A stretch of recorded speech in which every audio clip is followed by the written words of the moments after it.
And thank you for helping make this event possible. And I see our event is being live streamed. That's super exciting.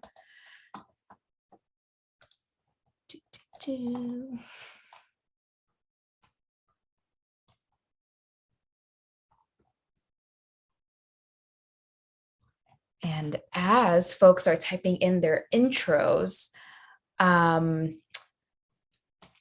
also did want to talk through some values that I want to bring into the space. So the first is that all people deserve to live with dignity, safety, and liberation from state-sanctioned violence, regardless of their immigration status or conviction history. Contact with the criminal legal system does not make someone bad or disposable. And then the third one is that contact with the criminal legal system does not justify separating someone from their family and community, detaining or deporting them. So just values to consider as we go through our presentation, because tonight's presentation is definitely going to feature some topics that may be familiar to you all already related to the prison industrial complex, or it may be unfamiliar to you. And I really want to encourage you all to listen deeply, think deeply, and just approach some of these topics with an open heart. And I see some folks have been able to share their introductions. So we have David, he, they. Can't talk too much because I'm driving. Well, thank you for joining us still while you're driving, David. And then we have another David. Hello, it's good to see you, David, and living in Chicago. Sonia, they, them pronouns, Seattle, Duwamish, Coast Salish territory, no affiliations. And then we have Olivia from Puget Sound area in Washington. And Olivia works for the city of Bellevue, a municipality in the region. Thanks for joining us. And then we have Anita, she, her pronouns, Washington, D.C. Curiosity about coalitions and leaders organizing around these issues. There's Min, any pronouns in English. I can't pronounce the Vietnamese pronouns, but maybe Nikki may be able to help pronounce them. And Min is also with Song to See. Oh, awesome. Here to support Nikki. And then we have Nedra. Hello, I apologize if I mispronounced your name. She, her pronouns. Civil Bikes Save Your Spaces. Here to learn from Atlanta and Muskogee Land. And then Asha Autumn Land, or Tempe, Arizona. Anjali's sister, I love that. Here to support and continue abolitionist learning. And they work for the National Network of Abortion Funds. That's awesome. And then we have Ona, they, them pronouns, land of the Council of the Three Fires, Miami, Ho Chunk, Sac, Fox, Chicago. Thank you for sharing that. And thank you everyone for sharing some of your reasons that you're coming here tonight, as well as the curiosities that you're coming here with. I know such a big part of our work is also having the support of our community and our family and our loved ones. So it's very wholesome to see all these people here supporting the panelists. And in the meantime, I see Heather, they, them pronouns, joining from Philadelphia, or Lenni Lenape Land, working at a hyperlocal community economic development organization and navigating abolitionist thought into our programming. Heather, I'd love to catch up. It's been a minute since we've seen each other in college. We have Justin, occupied territories of Saugeen Ojibwe and Hurons of the Wendat, and known as Collingwood, Ontario, Canada. Well, awesome. Thanks for coming from another country. I mean, fuck borders, but thanks for coming for another country. He, him pronouns, transportation planning for a consulting firm in Canada. Awesome. For the sake of time, I'm going to keep moving us forward, but if you haven't gotten a chance to introduce yourself in the chat, please feel free to at any point.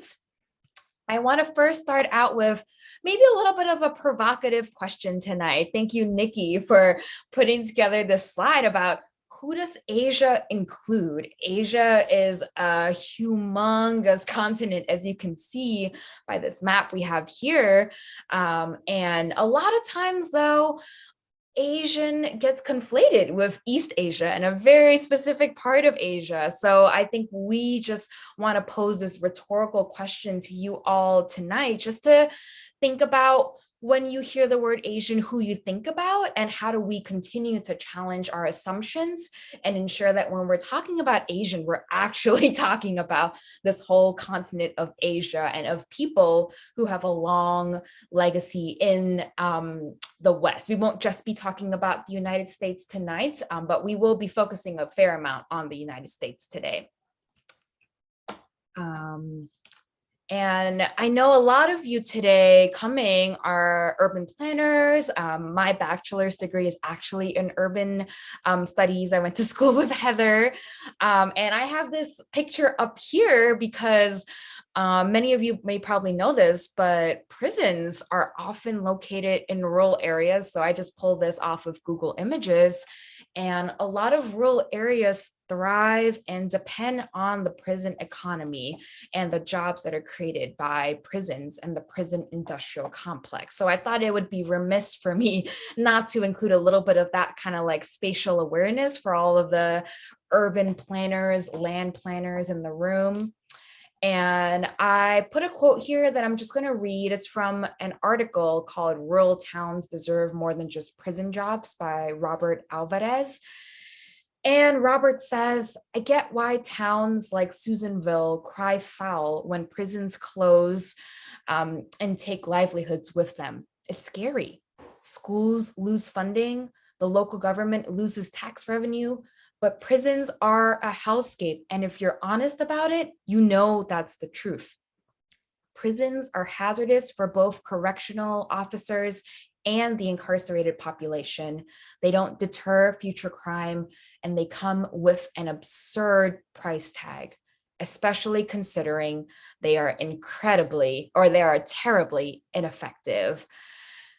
So, and I really want to lift up Ona's comment in the chat about how beautiful that land would be without barbed wire and fencing. Thank you for bringing that additional land use perspective in. It's been a couple of years since I've been out of school, so I'm not thinking as intimately or regularly about urban planning anymore. But I feel like that's just a really important grounding for all of us. And right here, I have an infographic about the prison industrial complex. And all of you have heard of this term, I'm sure, because you're here today at our panel, whether or not you're new to this term or this is something you're very familiar with. I thought we would just spend a few minutes talking through how us as panelists define the prison industrial complex. And this infographic shows all of these various components of how it is tied to corporations. We see some big names in the corner here that you may recognize. Oops. We see the usage of prison labor, such as sweatshops, plantation labor, factory labor, and this word in the center of slave labor. And this infographics from our friends over at the Sustainable Economies Law Center. So we pulled this definition from Wikipedia. I know Wikipedia is a controversial source, but it did have a really good definition about the PIC. So this term is coined after the military industrial complex and is describing the relationship between a government and the various businesses that benefit from the institutions of incarceration. So when we talk about the specific institutions of incarceration, we're talking about prisons, jails, detention facilities, and psychiatric hospitals, and the businesses that are part of this whole ecosystem running. And this term is most often used in the contemporary United States, but certainly not limited to it. I believe I've seen stuff coming out of Europe and Canada also using this term. But in the US, the rapid expansion of the inmate population, especially with the criminalization of Black and Brown folks during the war on drugs, has resulted in political influence and economic profits for private prison companies and other businesses that supply goods and services to these prison agencies. And I really want to focus on these other businesses as well. In this sentence, you'll see some of these examples like construction companies, surveillance and corrections technology vendors, which Anjali will talk a lot more about later on, the food services contractors, the medical contractors, the corporations that contract cheap prison labor, the correctional officers unions, and so many more. There is this whole prison industrial complex, hence the name, that financially benefits from prisons existing and from prisons expanding. So I just really want us to think about that point and keep that in mind, that it's not just about the incarceration of people, but the fact that this makes people money, makes corporations money, and prioritizes financial gain over rehabilitation of people. And we would be remiss if we didn't talk about capitalism that is at the undergirding of US society, and specifically racialized capitalism.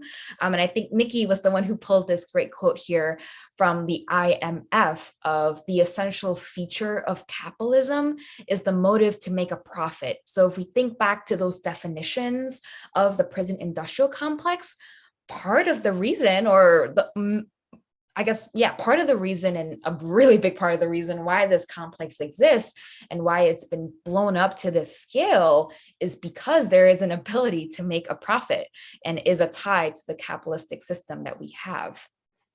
And I really want to also pull in a quote from Angela Davis's work, Are Prisons Obsolete? It's a great book if you haven't read it before. She does a great job at breaking down arguments about the prison industrial complex.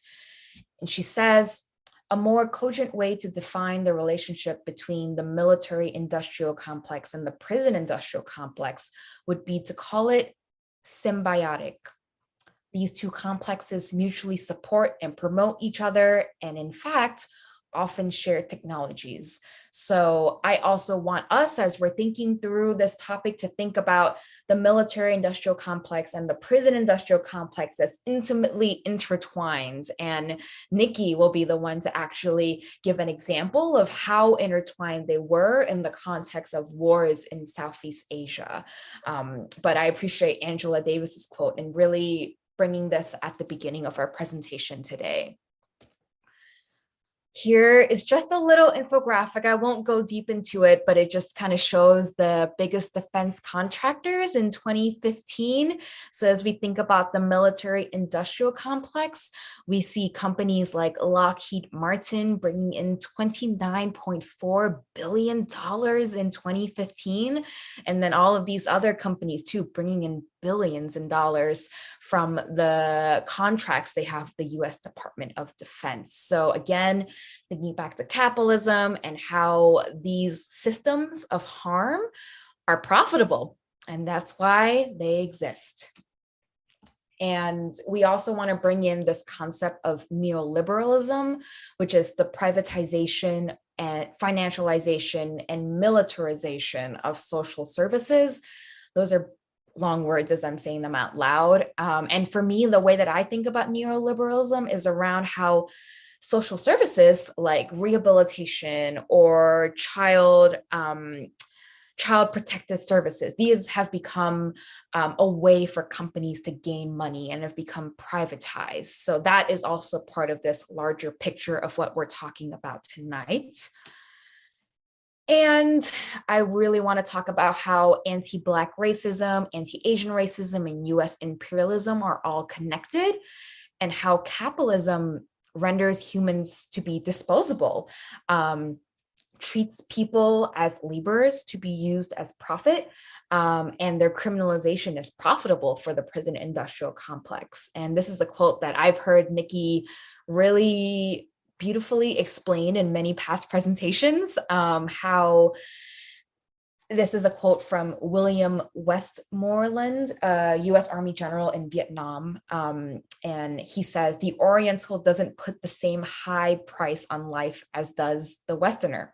Life is plentiful and life is cheap in the Orient. So just really thinking about how white supremacy has viewed BIPOC communities, if we want to be very specific, how white supremacy viewed Southeast Asian people, Vietnamese people during the war in Vietnam that the US and France waged there, and how that is ultimately tied to the military industrial complex, to imperialism, and then to the prison industrial complex.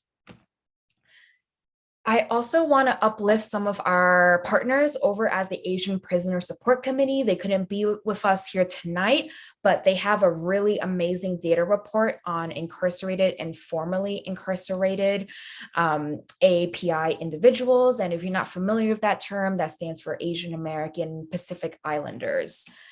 And the reason why they did this study is because in the federal justice statistics, Asians are actually under the other category. And that means it's really hard to get stats and data about APIs who are in state or federal prisons. And Anjali will also go into this more about how this comes up in the work that she does. But I'm sure many of you know here that data is power. Data tells us the scope of a problem. And if we're not even a category, how do we know how many people are incarcerated? And we have folks at APSC saying that the other category includes APIs, Native Americans, and mixed race people. So ultimately, that's harmful for all of these communities because we're not able to really know the scope of how many people are incarcerated. So when they released their own survey to people who are incarcerated, they heard back from 513 people. It was based in California, so please keep that in mind as you are looking at these results. Of the incarcerated respondents, Southeast Asians made up 79 or almost 80% of them. East Asians made up 15%, and Native Hawaiian Pacific Islanders made up 5%. And you can see it's a pretty similar breakdown as well in the formerly incarcerated respondents section. And I do want to point out just the overrepresentation of Southeast Asians in the prison industrial complex in California. I don't have exact stats on the breakdown of AAPI folks in California, but I am sure this is a huge overrepresentation of Southeast Asian folks in California. And of the folks who responded to this survey, 342 identified as refugees. So that is 3/5 immigrated to the US for reasons including extreme poverty, genocide, war, political persecution, religious persecution, and natural disaster. 219 joined a gang to find community. That's something I see a lot in my work at Minnesota 8, where a lot of young Southeast Asian folks, when they came to the US as refugees, as kids, or as teens, they didn't have community. They lived in neighborhoods that were underinvested or de-invested in, and gangs were one of the few choices of community. And that's what led to some of them having convictions and later triggering a deportation order. And I'll talk about that later on in our presentation. And this last one is extremely heavy. 222 of the, how many? 513 respondents are serving a life sentence. And for me, that's really heavy because a little bit about myself is that I write with a couple of folks who are incarcerated, and 2 of them are currently serving life sentences. And just thinking about how people's lives can be ripped away from them from such a young age, because so many of these folks have been incarcerated since their teens or their young adulthood. 222, that is a lot of people. That is a lot of AAPI folks behind bars who are facing so many challenges for parole, if they are even able to be paroled from their life sentence. And with that, I want to share a few stories from our currently incarcerated community members. Unfortunately, because our session is kind of late at night, they're unable to call in live to our event, but I was able to capture some of their stories. So the first one is Zakai. I've been writing with Zakai for about 2 years now. He is currently incarcerated in Shakopee Prison in Minnesota. It's supposedly it's a woman's facility. He is a trans man, and I want to tell you, or I want to share his story today with you all and what his experience is like as an Asian person who is incarcerated. And I love this picture of him here. That has, I think he just got his associate's degree in this picture. And he actually just got his bachelor's degree and he's about to start a paralegal program this summer. So he is busy and he sends me the best dad jokes online. So I also want to share and uplift that part of Sakai. So, oops, I didn't mean to share that yet. So what he shared with me is, hello, I'm an Asian trans man. I'm born in the United States. When I was traveling abroad, I faced a lot of prejudice. To Caucasians, I can pass as Native, Hispanic, or another ethnicity, but no matter what, I'm categorized as a minority. Asians, however, realize I'm also Asian. They're just kind of unclear what my nationality is. My grandfather is Chinese and my grandmother is Thai. I met them prior to my incarceration and they sent money for my high school graduation. I visited Thailand where they had servants and were considered affluent. And I don't think Zakai mentioned this in his story, but he is a transracial adoptee. So that is why he visited his grandparents in Thailand because he wasn't very connected to them. Them being Buddhists, I often wonder what they would have thought about how I wrecked both someone else's and my life. In my shame, I never contacted them, and now they are surely deceased.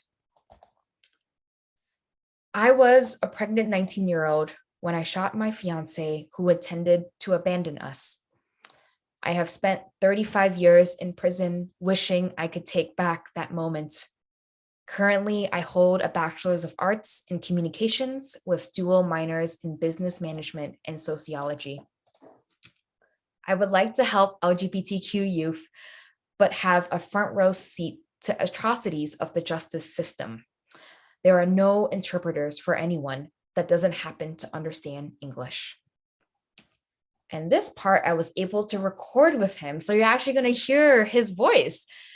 It was a bit of a shit show, honestly, getting this recording. There's so many barriers with prison systems and communicating with loved ones. So I'm going to play this and please give me like a thumbs up if you can hear it. And I'll drop the paragraphs in the text because I know the audio is a little soft.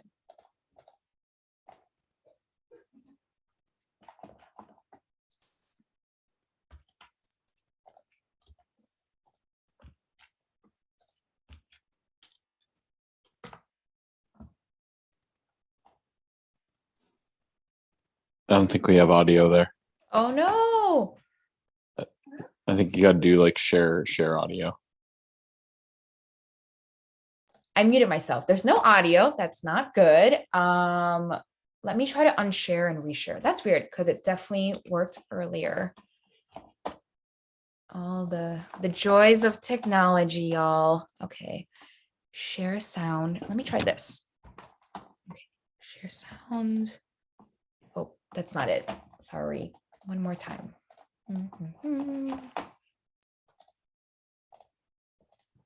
Desktop 2, share sound. Okay, let's try round 2 of this.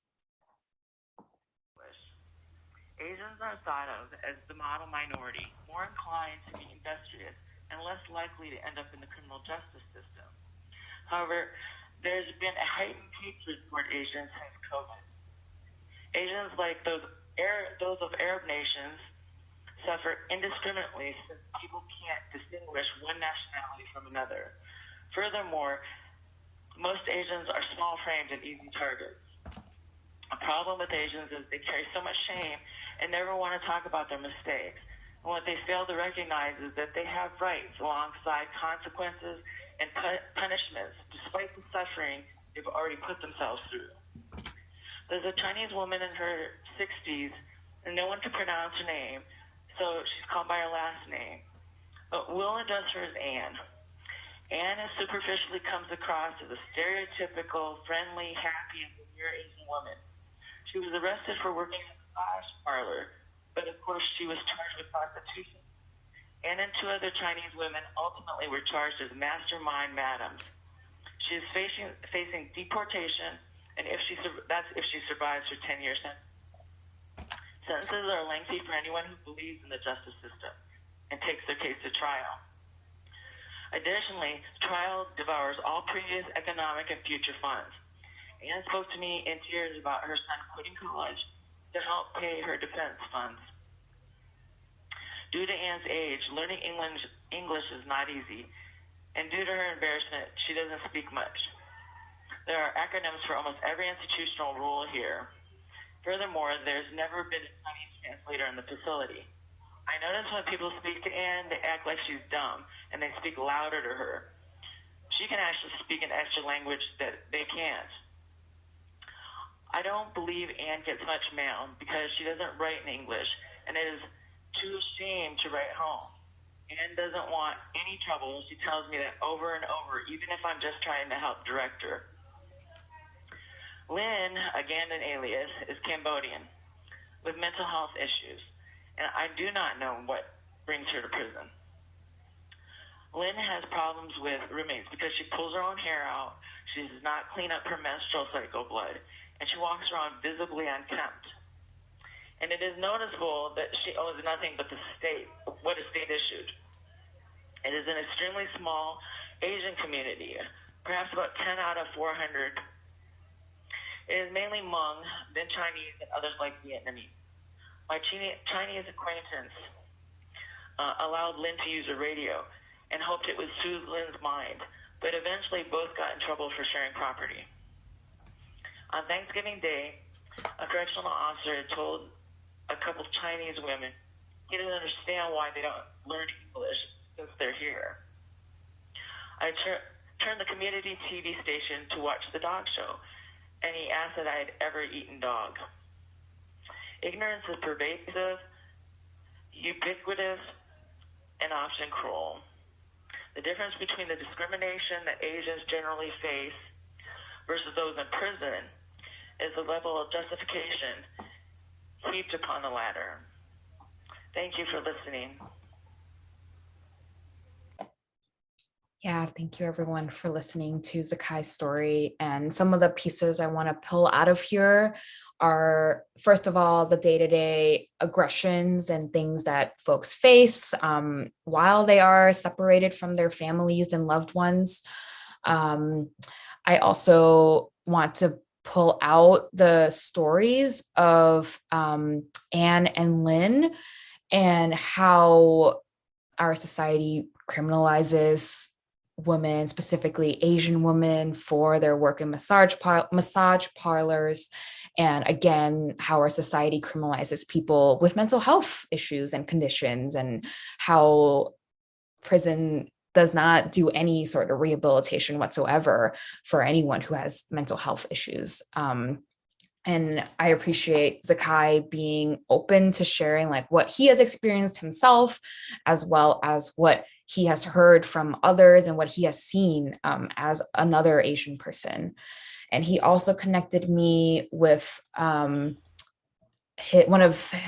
else who was also in the same facility named Felix, who Felix told me he is 27 years old. He's Indonesian and Vietnamese. I didn't put an actual picture of him just because of privacy issues. And when I asked him about what observations do you notice about, he's also a trans man as well. So what observations does he notice about gender? And he said that, let me see what quote comes up here. Yeah, a couple of the officers watch him closer than other inmates because he is a trans man, and they assume that he's having a relationship with anyone he hangs out with, and around how these rules are very much hyper-focused on those who are not the norm and who are trans.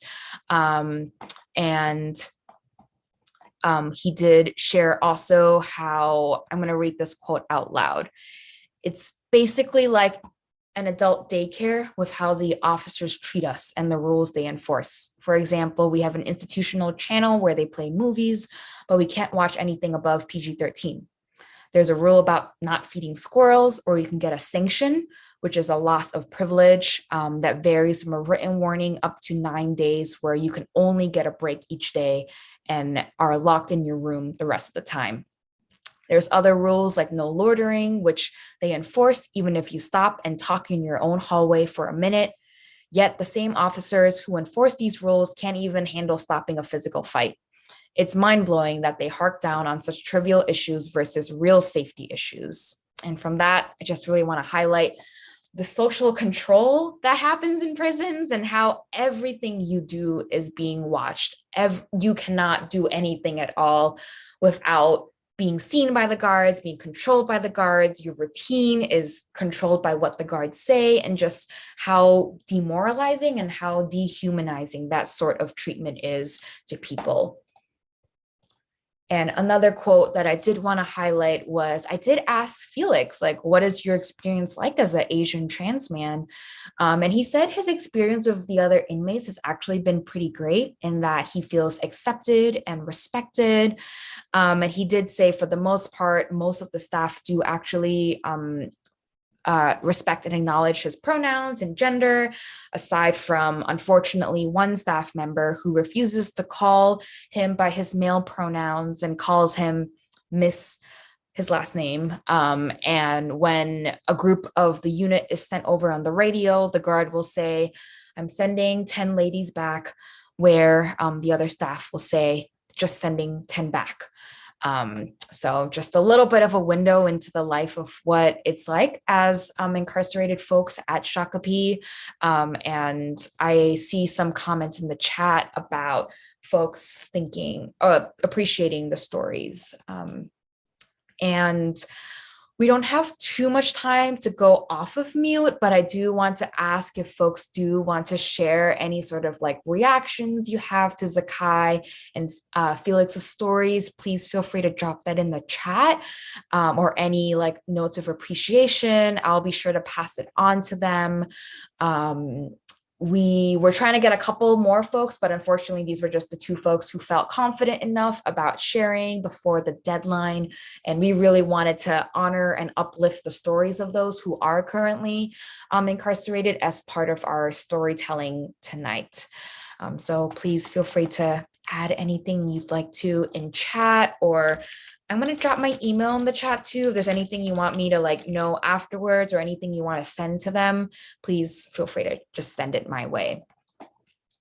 And with that, I am actually going to pass it off to Anjali. So yeah, take it away and let me know whenever you want me to go to the next slide.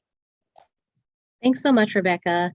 And thank you, Rebecca, as well as Nikki, for putting together the first couple slides just to sort of set the stage for this piece that I want to share about, you know, I think we like really zoomed out and were able to talk about up until this point, the ways that Asian folks are impacted by the prison industrial complex internally in a lot of ways. But then, you know, what are the systems that sort of create, you know, this really violent pipeline? And so one thing that in my work with Asian Americans Advancing Justice in Chicago that we focus on is our campaign to erase the Chicago gang database. And so really trying to sort of combat identity surveillance and racial profiling of all targeted communities. So not only obviously Asian Am folks, but the Black and Latine communities that are disproportionately impacted by surveillance and racial profiling, which create this pipeline into the prison industrial complex. And so thanks again for setting the stage. I want to give a little bit of background about what the gang database is, what our campaign to erase it is, what the history of that work has been, and then where we're at in the fight to eliminate it. So yeah, I will just go to the next slide, Rebecca. Thank you so much. And so, yeah, a little bit of background. The campaign to erase the gang database, or I guess like the gang database itself, is a collection of 18 databases used by the Chicago Police Department, as well as like a conglomerate of state agencies to monitor and surveil suspected gang members. And so, what that ends up looking like is a bunch of siloed agencies who, if folks who are familiar with state, local, as well as like federal level surveillance agencies, it's all very siloed, it's all very decentralized. Folks aren't necessarily talking to one another. And so the work is it's very messy, and they don't necessarily speak to one another.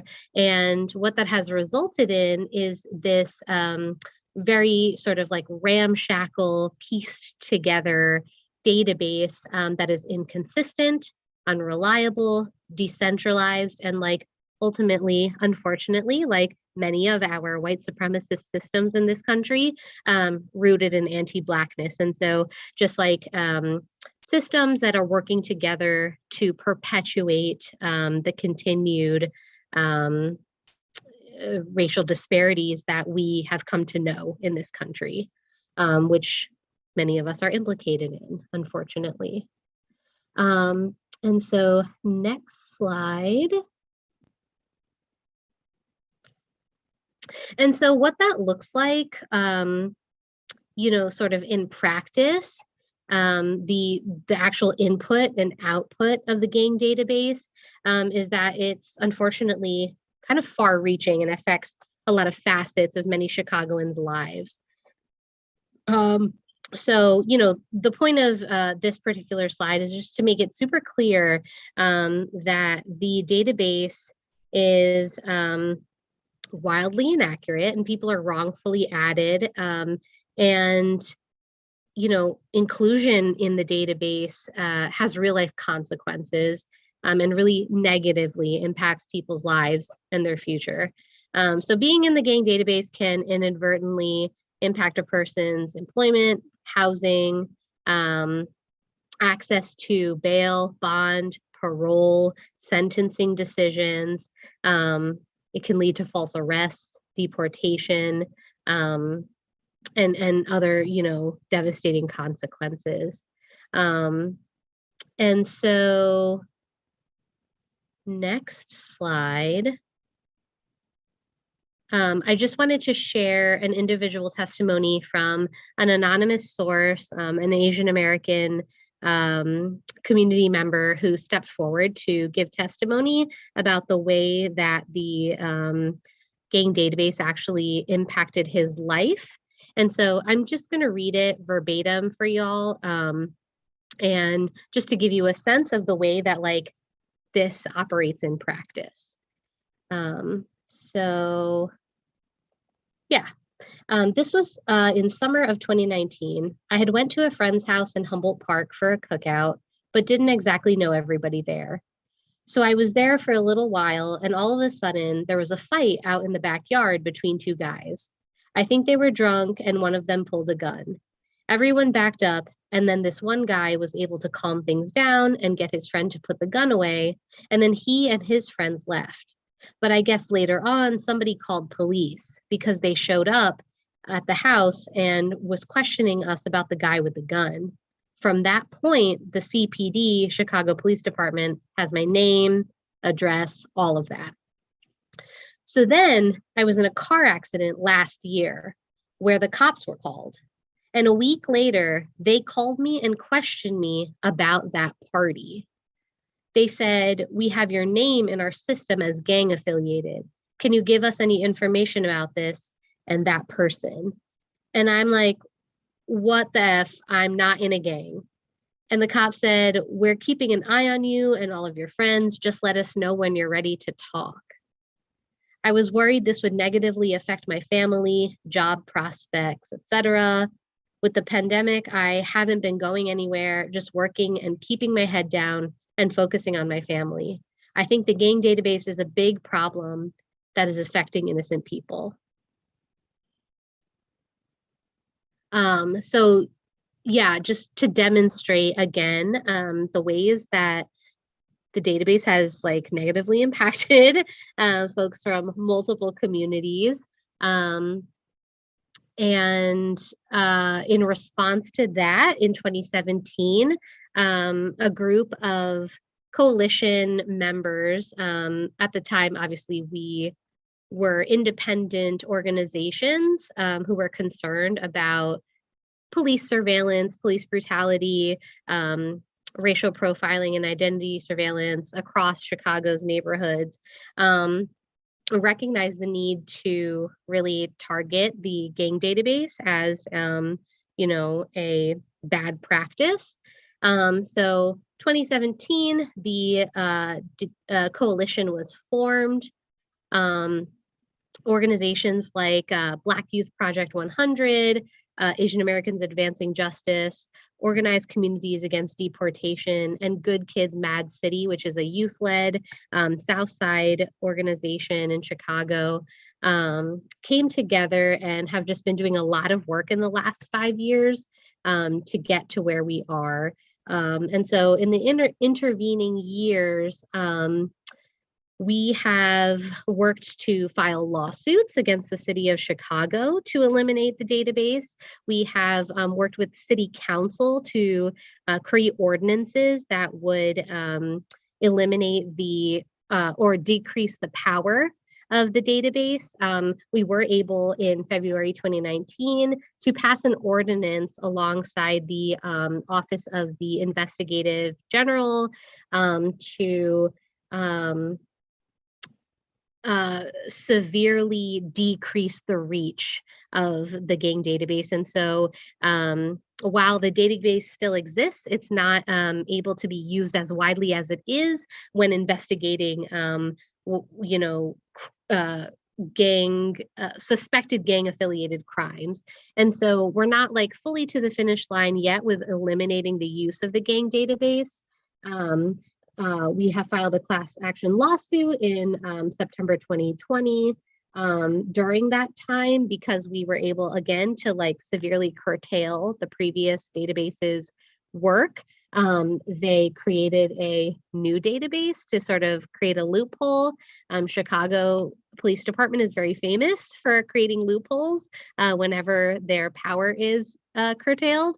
And so what our work has looked like since then is drafting a new ordinance as a coalition to really make sure we close those loopholes and prevent any sort of new database from being created while we work to eliminate the current one.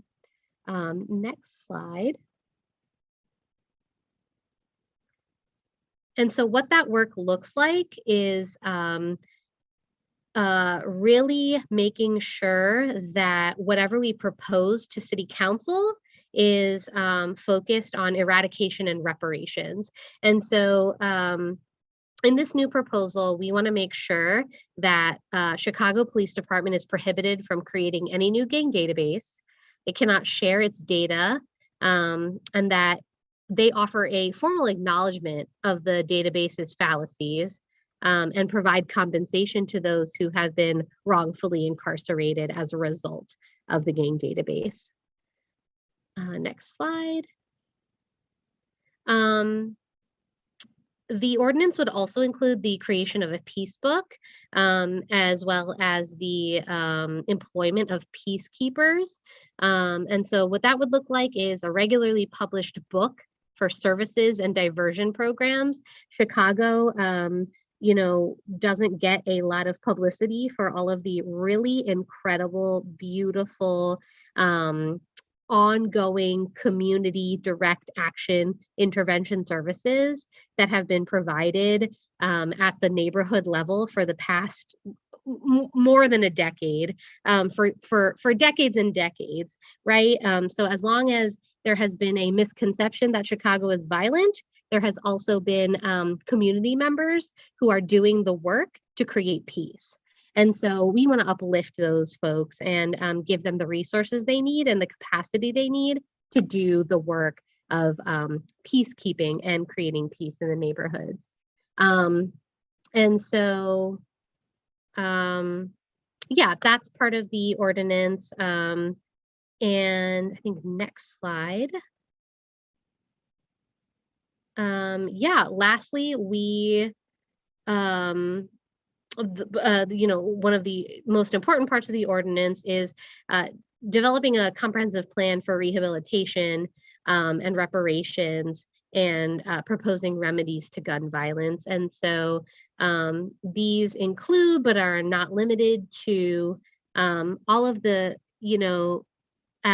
crimes, not crimes, but all of the factors that lead to a community being labeled as like gang heavy or like gang affiliated, right? And so a lot of these reparations would include free college tuition, free drug treatment centers, employment priority preferences when applying for city jobs, trauma centers, trauma-informed schools, mental health care clinics, a number of public safety measures that have been proposed year after year, but are not necessarily like packaged in such a way to address these gaps. So that's where we're at with the campaign.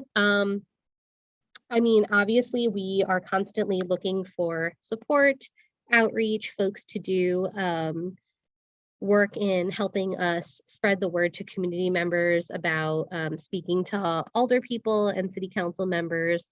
And so for folks who have any connection to Chicago, we are more than like happy to get you on board with how to do outreach.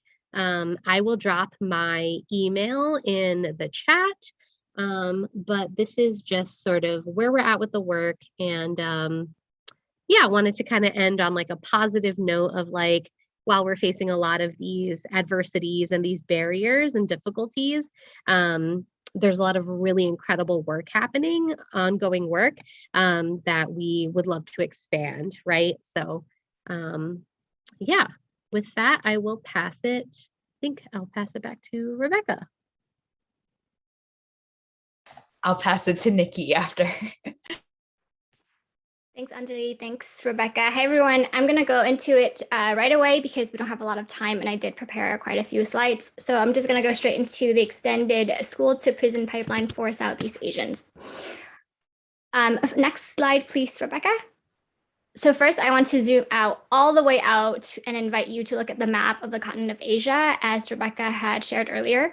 It's important to interrogate what the West considers Asia or East or Asian, because there are always power implications. And I want to note that Western colonial powers, especially after World War II, really reshaped modern relations and influences our very own understanding and our very own notions of what Asia is. Next slide, please. So I'll go to Southeast Asia now. Within Asia, Southeast Asia is very, very diverse. It's incredibly diverse. Indonesia alone has over 1,300 ethnic groups, for example, and there are 800 languages spoken in Southeast Asia. Asia Pacific also has the highest religious diversity in the world. So today, I'm just going to focus on the former French colony of Indochina for today's purposes. This area consists of present-day Laos, Cambodia, and Vietnam. And again, there are numerous ethnic groups in these modern states. Laos has 49 ethnic groups with 160 ethnic subgroups. Khmer people make up 90% of the entire population of Cambodia, and Vietnam has 54 ethnic groups. We have always lived beyond national borders. Hmong people, for example, live in China, Laos, Thailand, Vietnam, and Myanmar. Next slide, please. So today I'll talk about the link between the military-industrial complex and the prison-industrial complex and how Southeast Asians in the United States are victims of both. So first, I want to share with you a really very fast, very brief look at Vietnamese history. So what you see there is Ho Chi Minh proclaiming independence for the Democratic Republic of Vietnam at the end of World War II in 1945. After over 80 years of colonization, and here's a snippet from the Vietnamese Declaration of Independence, and maybe you can see some familiar themes to what's happening in the United States. So this is what Ho Chi Minh said about what the French did in Vietnam. They have built more prisons than schools. They have fleeced us to the bone, impoverished our people, and devastated our land. They have invented numerous unjustifiable taxes and reduced our people, especially our peasantry, to a state of extreme poverty. And from now on, we break off all relations of a colonial character. And so this happened on September 2nd, 1945. Next slide, please, Rebecca. However, France attempted to regain its colonial domination in Indochina, which led to the First Indochina War in 1946. The US initially actually was not going to intervene, but then came to support France because of Cold War politics and then footed 80% of the cost of war. Oh, okay. Okay, I'll continue. So the First Indochina War lasted all the way until 1954. Next slide, please. So here, this is a picture of the victory of Battle of Dien Bien Pho. And I have a quote here from Phan Nung, who wrote Wretched of the Earth. And he said, the great victory of the Vietnamese people at Dien Bien Pho is no longer, strictly speaking, of Vietnamese history, because this is a time where a lot of Asian and African countries were starting to decolonize. So Phan Nung said, this victory really modifies the attitude of the colonists, who then would become aware that there would be more Dien Bien Phos to come. So I just want to share that. Next slide, please, Rebecca. So after the First Indochina War, at the Geneva Conference, there were 3 agreements. There were more, but I'm just sharing 3. So France had to leave. And then the Kingdom of Cambodia, the Kingdom of Laos, and the Democratic Republic of Vietnam were created. Vietnam would temporarily be split at the 17th parallel, and there would be a nationwide democratic election within 2 years to reunify the country. Next slide, please. However, Eisenhower, knowing that the election would definitely elect Ho Chi Minh, said here, there's a quote here that I said, what Vietnam needs is another Syngman Rhee, regardless of all the difficulties the presence of such a personality would entail. This person, Syngman Rhee, is also another United States backed dictator in South Korea. So Eisenhower and the then Secretary of State Dulles just wanted to prevent the people of South Vietnam from voting for Ho Chi Minh, and wanted to establish what they would call then an American sphere of influence in Southeast Asia. And this would be in violation of their promise to abide by the Geneva Accords. And so Secretary of State Dulles backed Ngo Dinh Diem as a dictator of South Vietnam and encouraged this person to cancel the promised election, and using aid from the US as a contingent. Next slide, please. And so the road to war, I'm going to skip ahead a couple of years here. In August of 1964, the US claimed that North Vietnam had attacked one of its gunships. And this incident, called Gulf of Tonkin incident, would then lead to the Gulf of Tonkin resolution. And it gave then President Lyndon Johnson the legal justification to go to war in Vietnam. Next slide, please. Meanwhile, the CIA also, quote, secretly, secret because it was a secret only to people living in the US, not people living in Laos, trained Hmong people to become its surrogate army from 1959 to 1973. This was also to prevent communist forces from coming into power in Laos. Next slide, please. So I have a couple of stats for you here. You don't need to look through it all, but most important stat to know is that the US dropped more than 2 million tons of ordnance on Laos during 580,000 bombing missions. And this equals to a plane load of bombs every 8 minutes for 24 hours a day for 9 years, making Laos the most heavily bombed country per capita in the whole entire history. Next slide, please. Between 62 and 71, the US military also sprayed nearly 20,000 US gallons of chemicals. And the most famous of them all is Agent Orange. As you can see the map here on Eastern Laos, part of Cambodia and South Vietnam. And it aimed to destroy the ability of peasants to support themselves in the countryside. So next slide, please. So you can see the Southeast Asia here. This bombing campaigns of the Vietnam War, which in the US is called Vietnam War. In Vietnam, we call it the war against the imperialist invasion, the American imperialist invasion. It was the longest and heaviest aerial bombardment in history. The United States Air Force, Navy, and Marine Corps dropped 7 million tons of explosives. By comparison, the US dropped just 2 million tons of bombs in all of the theaters of World War II. Next slide, please. I just want to tell you another story here. So in October of 1968, the US was ready to actually agree to cease bombing.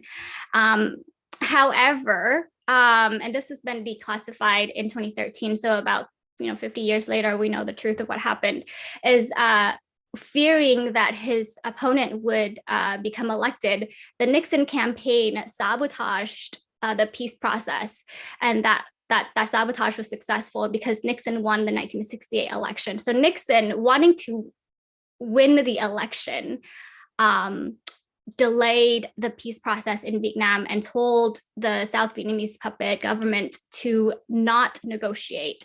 So this would lead America into further carnage for another 7 years in Southeast Asia. He then promised South Vietnam $1 billion in military equipment. That would make South Vietnam the 4th largest air force in the world at the time in 1973. I'm going to actually go up one slide, please, Rebecca, and then, yeah, we can go ahead and go to the next slide. So the cost of war is over $1 trillion in today's value. And this is from USA Today. So it's not a leftist publication, right, as you can see. But you can see how the media, which is part of the prison industrial complex and the military industrial complex, really cleverly uses words. So I highlighted here, you can see that the US lent its support, right, to this politician in South Vietnam, right, not propped up a puppet government, but lent its support. And determined not to let communism spread, right, where it says the Geneva Accords stipulated elections in the South be scheduled in the following year. So the US here prevented a democratic election from taking place, right? While proclaiming that itself is a democratic country and is spreading democracy, is bringing democracy to Vietnam. So at the end of the war, as many as 2 million civilians for South Vietnam, for North Vietnam, 1 million fighters on the Vietnamese side, and the US military also estimated that about 250,000 South Vietnamese died during the war as well.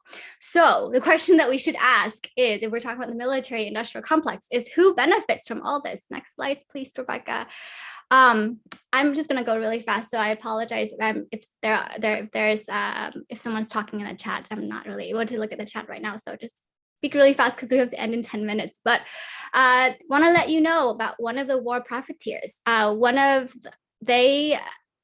Who are they, right? The company proclaims to offer a full range of industrial services, including engineering, construction, maintenance, and on-call construction, turnaround services, and quote specialty services. This is a company that donated quite a lot of money to Lyndon B. Johnson and helped him get elected as president of the United States. Next slide, please, Rebecca. And this is from NPR, who was Brown and Roots. They were awarded $380 million in contract to build airports, bases, hospitals, and other facilities in South Vietnam. Other facilities here include prison as well. Next, please. As I mentioned, the Agent Orange, the war profiteers in the US is US chemical companies. You can see that highlighted in green there. Those are all of the companies that benefited from the United States dumping herbicides and Agent Orange in Southeast Asia. Next slide, please. And here's what Dow Chemical has to say about it. We were just helping out the US government. And also said, there's just really no studies, just straight out, just flat out deny that Agent Orange has any link to cancer or any serious illness. However, next slide, please, Rebecca. As you can see here, places where Agent Orange was manufactured in the US would have warnings, would have signs telling people to do not get out of your car, do not roll down the car windows, do not eat fish in the rivers. So as you can see, because Agent Orange has been shown to be toxic, even in minute quantities. People living at these sites also experience the detrimental effects of Agent Orange. And about 13 million gallons of Agent Orange containing 375 pounds of dioxin were dropped in Vietnam. Next slide, please. So we can't talk about wars without talking about weapons. So you have to look at the defense contractors, right? You can look at this chart here. You can look at the amount of spending in billions in US dollars in the last 50 years. And a quarter to a third of all Pentagon contracts in recent years have gone to Lockheed Martin, Boeing, General Dynamics, Raytheon, and Northrop Grumman. The weapon manufacturers have spent $2.5 billion in lobbying over the last 2 decades, employing on average, how many lobbyists? Do you want to guess? 700 lobbyists per year in the past 5 years. And that is more than one for every member of Congress. Next slide, please, Rebecca. In the aftermath of war, hunger, and all of the distorted infrastructure in Vietnam, as you can see with all the bombing, Vietnamese people in Southeast Asia left their homeland in search for more stability. So out of the 56 million people in Indochina in 1975, more than 3 million became refugees. And this was called the Indochina refugee crisis. Next slide, please. As they came to the United States and were resettled, they were resettled in disinvested neighborhoods. Disinvestment is the purposeful withdrawal of investment from communities. So you can see a timeline here of anti-Black oppression via racial capitalism in the United States. Next slide, please. So again, to reshare the definition from Cornell West. Thank you, Dr. Cornell West.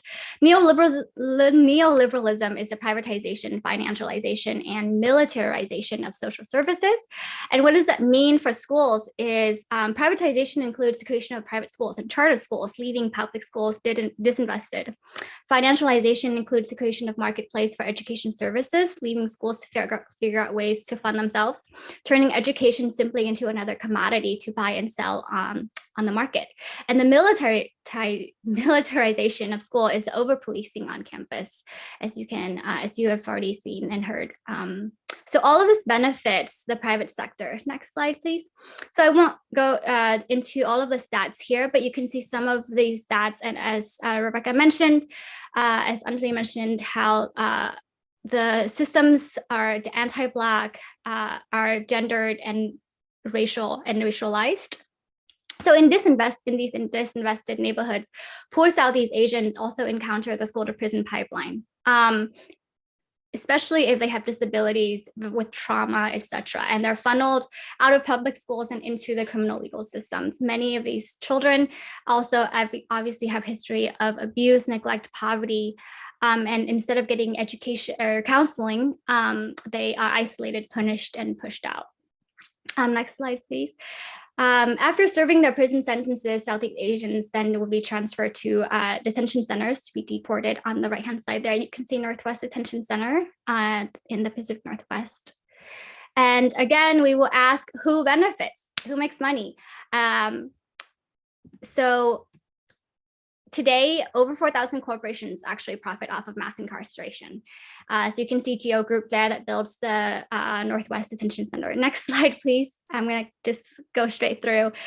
Some tech corporations that also benefit from the prison industrial complex. And these are all the tech companies, actually not all of them, but just a few that have contracts with ICE.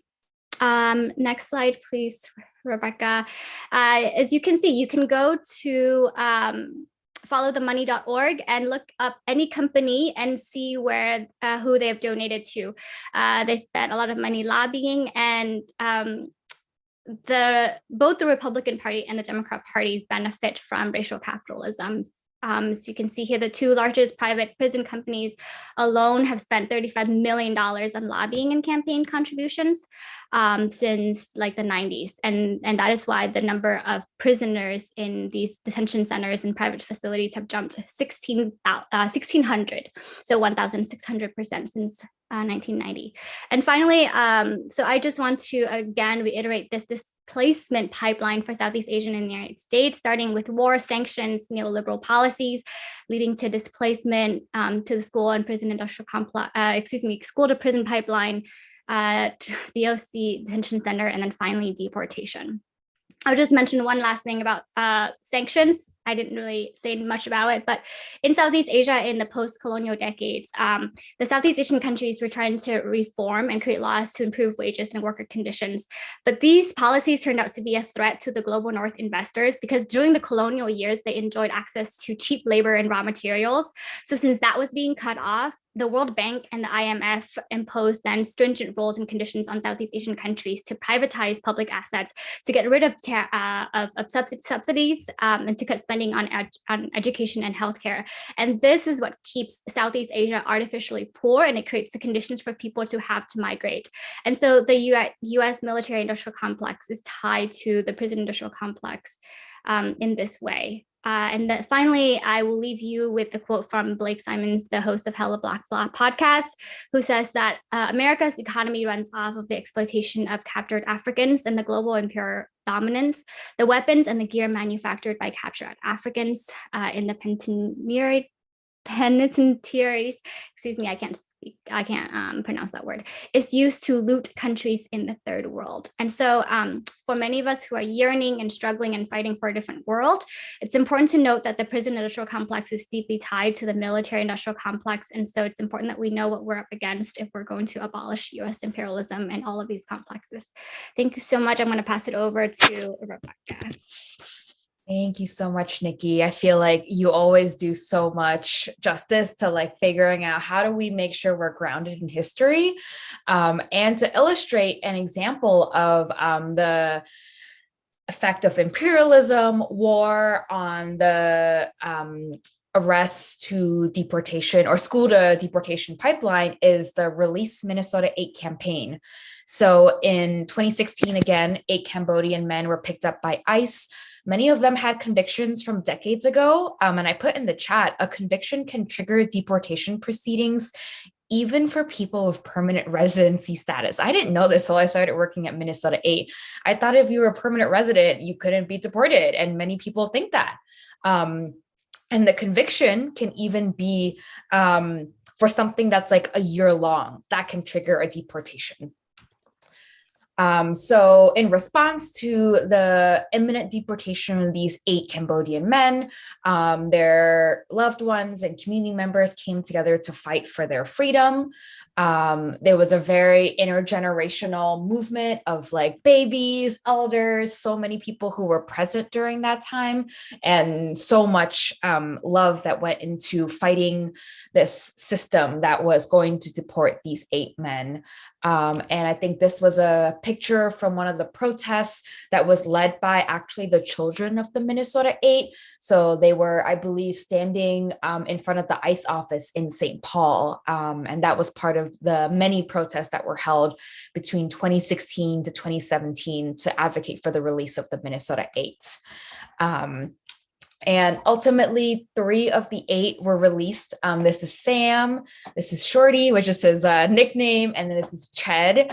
And they are now living in Minnesota with their family members. Unfortunately, 5 of the 8 were deported by ICE. And you can read more about their bios. All 5 of them are now in Cambodia. And I dropped a link to that page on our website where you can read more about their lives. And with that, I know we are at 9:30. That was a really abrupt ending. I didn't really think of like a cuter like way to really pull it all together, but I know these are super heavy concepts. And I know I don't even know how much longer we have the Zoom room for ourselves. But I do want to thank you all for being here tonight, and do want to leave space for questions if we do have time. If not, we can drop possibly our emails in the chat to kind of collect or talk later with folks. But I really do appreciate you all listening to us late on a Friday evening.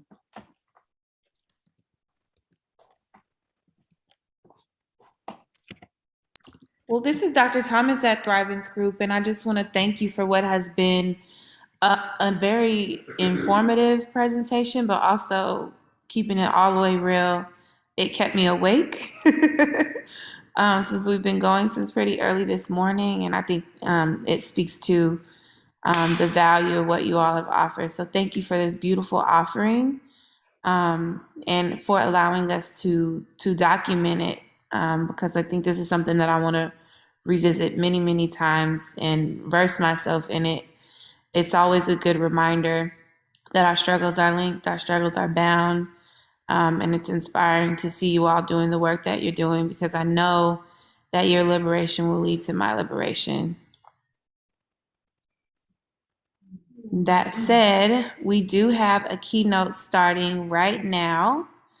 So I'm going to ask that you all join us in that space. Also, another one that's going to keep you awake.